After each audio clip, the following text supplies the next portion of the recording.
Quran Surat Al-Baqarah ayat 38. A'udzubillahi minasyaitonirrajim.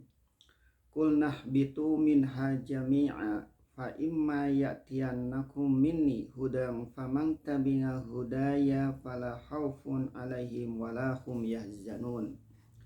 Kami firmankan, turunlah kamu sekalian dari taman ini, berangkatlah dan tinggallah tempat ini. Pergilah ke bumi yang telah aku sediakan buat kamu itu. Setelah kamu sampai di sana kelak, tidaklah akan aku biarkan saja kamu, melainkan akan aku kirimkan kepada kamu petunjukku kelak. Maka barang siapa yang menurut petunjukku, tidaklah akan ada ketakutan atas mereka, dan tidaklah mereka akan berduka cita. Sungguh terharu kita membaca ayat ini. Apatah lagi kalau dalam asli bahasa Al-Quran. Benar, Adam telah salah melanggar larangan karena rayuan, bujuk, dan cumbu iblis.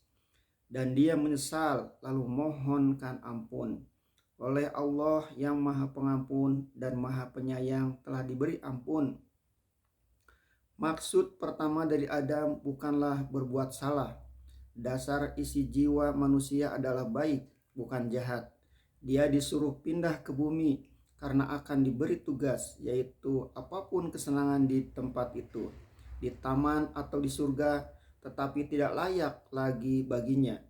Dan disuruh pindah ke bumi karena akan diberi tugas, yaitu menurunkan umat manusia, mengumpulkan bekal di bumi yang akan dibawa kembali menghadap Allah. Memang Adam telah berdosa, tetapi dosanya telah diampuni. Sekarang dia harus berani menempuh hidup di bumi itu. Jangan kesana dengan hati iba dan duka cita. Hidup di bumi, berketurunan, beranak cucu. Tuhan berjanji akan selalu mengiriminya tuntunan, petunjuk, dan bimbingan.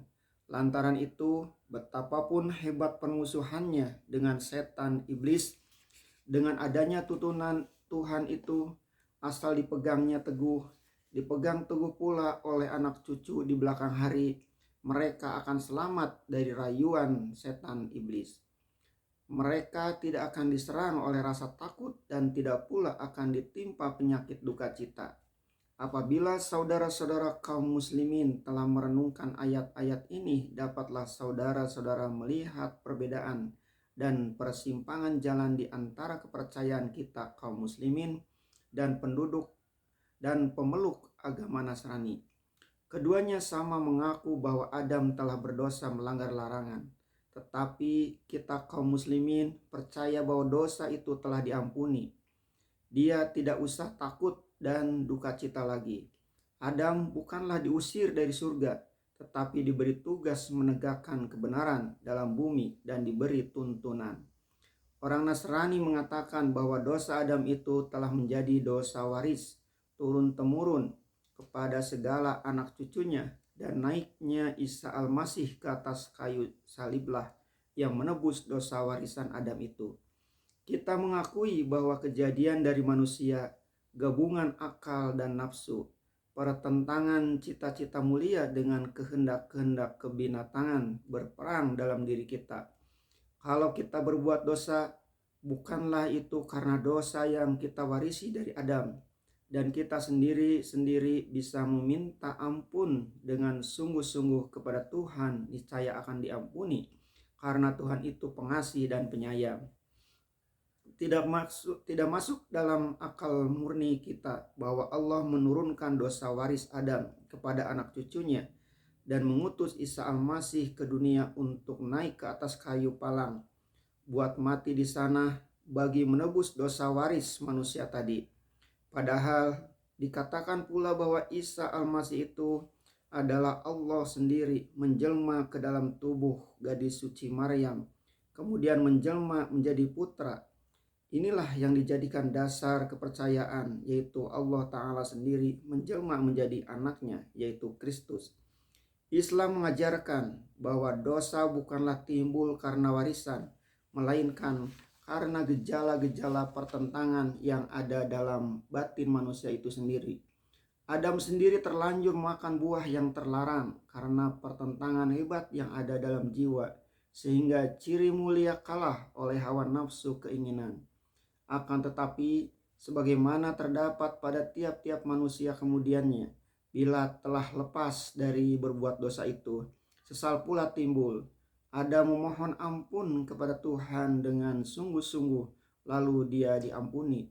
Lalu dianjurkan tiap-tiap manusia mengikuti imannya kepada Allah dengan amal yang soleh, sehingga kalahlah timbangan yang jahat oleh timbangan yang baik, dengan tidak perlu membuat gelisah jiwa sendiri, dengan merasa berdosa terus-menerus karena dosa itu diwarisi. Tanda kasih Tuhan akan hambanya bukanlah dengan cara dia sendiri menjelma ke dalam tubuh perawan suci lalu lahir ke dunia menjadi anak, melainkan Tuhan dari masa ke masa mengutus rasul-rasulnya, yaitu di antara manusia-manusia sendiri yang dia pilih untuk menyampaikan wahyunya kepada seluruh manusia. Barang siapa yang menurut tuntunan wahyu itu, selamatlah dia dalam perjalanan hidupnya, dan barang siapa yang tidak memedulikan, kecelakaan dia. Di antara rasul yang diutus itu termasuklah Isa Al-Masih sendiri. Ada juga perbincangan di antara ulama-ulama tafsir tentang jannah, tempat kediaman Adam dan Hawa itu. Sebagaimana dimaklumi, arti yang asal dari jannah ialah taman atau kebun, yang di sana terdapat kembang-kembang, bunga-bunga, air mengalir, dan penuh keindahan. Dan diberi arti dalam bahasa kita Indonesia dengan swarga atau surga, yang menjadi perbincangan apakah ini sudah jannah yang selalu dijanjikan akan menjadi tempat istirahatnya orang-orang yang beriman dan beramal soleh di hari akhirat. Apakah ini sudah Darul Qoror, negeri tempat menetap, dan Darul Jaza, negeri tempat menerima balas jasa, ataukah jannah yang dimaksud di sini baru menurut arti yang asli saja, yaitu suatu tempat, suatu taman yang indah di dalam dunia ini. Kata setengah ahli tafsir, memang ini sudah surga yang dijanjikan itu terletak di luar dunia ini, di suatu tempat yang tinggi. Oleh sebab itu, setelah Adam, Hawa, dan Iblis disuruh keluar dari dalamnya, disebut ihbitu, yang berarti turunlah atau ke bawahlah. Akan tetapi, setengah penafsir lagi mengatakan bahwa tempat itu bukanlah surga yang dijanjikan di akhirat esok. Salah seorang yang berpendapat demikian ialah Abu Mansur Al-Maturidi, pelopor ilmu kalam yang terkenal. Beliau berkata di dalam tafsirnya At-Ta'wilat, kami mempunyai kepercayaan bahwasanya jannah yang dimaksud di sini ialah suatu taman di antara berbagai taman yang ada di dunia ini, yang di sana Adam dan istrinya mengecap nikmat ilahi. Namun tidaklah ada perlunya atas kita menyelidiki dan mencari kejelasan di mana letaknya taman itu. Inilah mazhab salaf, dan tidaklah ada dalil yang kuat bagi orang-orang yang menentukan di mana tempatnya itu, baik dari ahlu sunnah maupun dari yang lain-lain. Ini pun dapat kita pahamkan sebagaimana dikemukakan oleh setengah ahli tafsir. Kata mereka bagi menguatkan bahwa itu belum surga yang dijanjikan di hari depan, ialah karena di surga yang disebutan ini masih ada lagi makanan yang dilarang memakannya. Sebagaimana dapat kita lihat pada ayat-ayat yang menyatakan sifat-sifat dan keadaan surga, bahkan khomer yang istimewa dari pabrik surga. Bahkan khomer yang istimewa dari pabrik surga pun boleh diminum di sana. Yang kedua, kalau itu sudah surga yang dijanjikan, tidaklah mungkin ruh jahat sebagaimana iblis itu dapat masuk ke dalamnya. Maka mengaji di mana letak jannah itu, jannah duniakah atau jannah yang telah dijanjikan. Demikianlah halnya menunjukkan betapa bebasnya ulama-ulama dahulu berpikir, dan kita tidak mendapat alasan kuat pula buat mengatakan bahwa yang satu lebih kuat dari yang lain. Kemudian tersebut pula dalam riwayat yang dibawakan oleh Ibnu Jarir dalam tafsirnya, yang dibawakan pula oleh Ibnu Abi Hatim, yang katanya diterima dari sahabat Rasulullah SAW, Abdullah bin Mas'ud dan beberapa sahabat yang lain, bahwa iblis hendak masuk ke surga itu, tetapi di pintu dihambat oleh hasanahnya, yaitu malaikat pengawal surga. Akhirnya dia tak dapat masuk. Lalu dirayunya seekor ular, dimintanya menumpang dalam mulut ular itu. Disebut pula di situ bahwa ular pada masa itu masih berkaki 4. Ular itu tidak keberatan, maka masuklah iblis ke dalam mulutnya dan menyelundup masuk ke surga. Tidak diketahui oleh malaikat pengawal tadi, sehingga dia leluasa dapat bertemu dengan Nabi Adam dengan bercakap melalui mulut ular, sehingga oleh Nabi Adam dikira bahwa ular itulah yang berbicara. Mulailah iblis melakukan rayu dan cumbunya agar Adam dan Hawa memakan buah yang terlarang itu. Namun Adam tidak mau percaya, lalu iblis keluar dari persembunyiannya, lalu merayu dengan berterus terang sampai Hawa tertipu dan kemudian Adam menurut. Riwayat semacam ini bolehlah kita masukkan juga ke dalam Israiliyat, kisah Taurat yang didengar oleh Abdullah bin Mas'ud dan beberapa sahabat lain dari orang Yahudi. Dikutipnya dari dalam Taurat, sebagaimana diingatkan oleh Abu Hurairah yang diriwayatkan oleh Abu Bukhari yang telah kita salin di atas tadi, yang tidak boleh lekas ditelan, dibenarkannya semua, dan tidak boleh didustakan semuanya.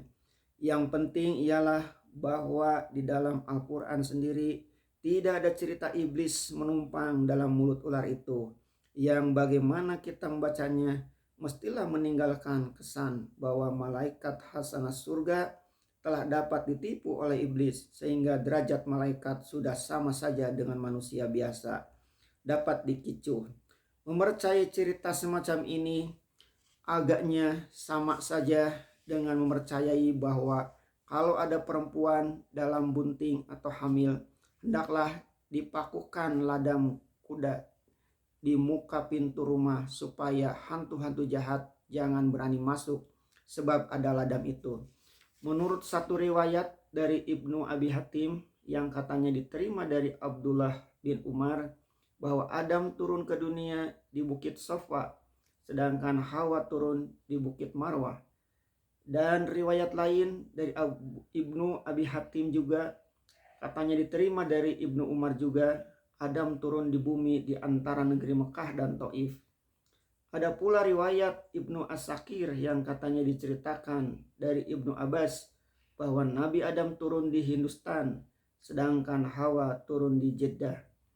Kata orang, itulah sebabnya Jeddah bernama Jeddah atau Jiddah, karena artinya Jeddah ialah nenek perempuan. Ada pula satu riwayat yang mengatakan bahwa tempat turunnya Nabi Adam bukan di Mekah, bukan di Hindustan, tetapi di Pulau Serendip. Di manakah Pulau Serendip?